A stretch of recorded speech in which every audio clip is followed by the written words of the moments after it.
विश्व 24 न्यूज हर पल आपके साथ। रशियाच्या गुलामगिरीतून भारताला 15 ऑगस्ट 1947 ला स्वातंत्र्य मिळालं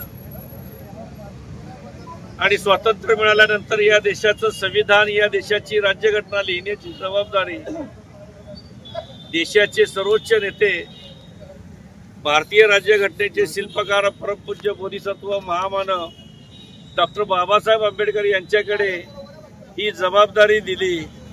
ती जबाबदारी पार पाडत असताना 2 वर्ष 11 महिने आणि 18 दिवस असं अहोरात्र परिश्रम करून भारतरत्न विश्वभूषण परमपूज्य बाबासाहेब आंबेडकर यांनी हे संविधान देशाला अर्पण केलं।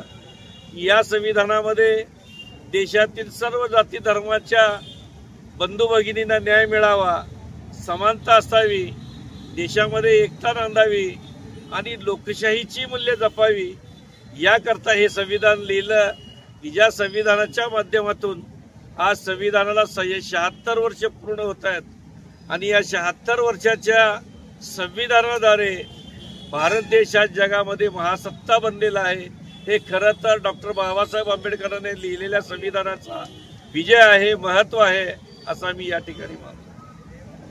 खऱ्या अर्थाने या संविधानाच्या माध्यमातून या देशातील मागासवर्गीय, अनुसूचित जाती जमाती, भटक्या विमुक्त जाती जमाती, अल्पसंख्याक, सवर्ण समाजातील सर्वांना समानतेची वागणूक देऊन बाबासाहेबांनी खऱ्या अर्थाने आमच्यावर सर्वांवर या ठिकाणी उपकार केले।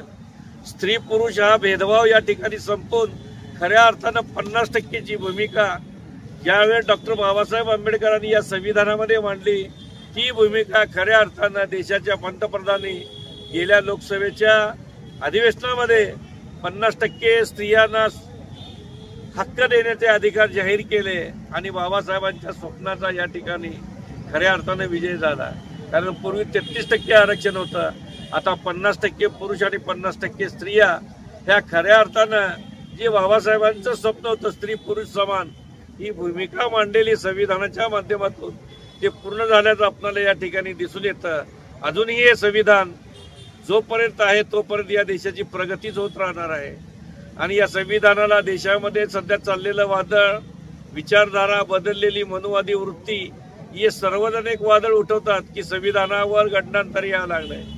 परंतु आम्ही बाबासाहेबांचे भीमसैनिक या संविधान दिनी असे आवाहन करतोय सर्वांना आणि आम्ही स्वतःप्रत असे जाहीर करतोय की संविधानाला कोण हात लावण्याचा प्रयत्न केला तर त्याचे हात छाटण्याची तयारी या भीमसैनिकामध्ये आहे। प्रसंगी स्वतःच्या जीवाचं बलिदान देऊन हे संविधान जपण्याचा आम्ही आटोकाट प्रयत्न करू। हीच खऱ्या अर्थानं डॉक्टर बाबासाहेब आंबेडकरांच्या संविधानाप्रती असलेला आदर या ठिकाणी आम्ही पक्षाच्या माध्यमातून व्यक्त करतोय।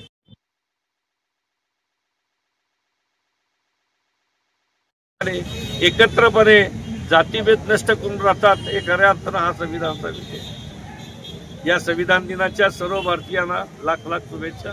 धन्यवाद। जय हिंद। राज्यातील महत्त्वाच्या आणि आपल्या भागातील ताज्या बातम्या पाहण्यासाठी आजच आमच्या विश्व 24 न्यूज चॅनलला YouTube वर सबस्क्राईब करा आणि बेल आयकॉन प्रेस करा।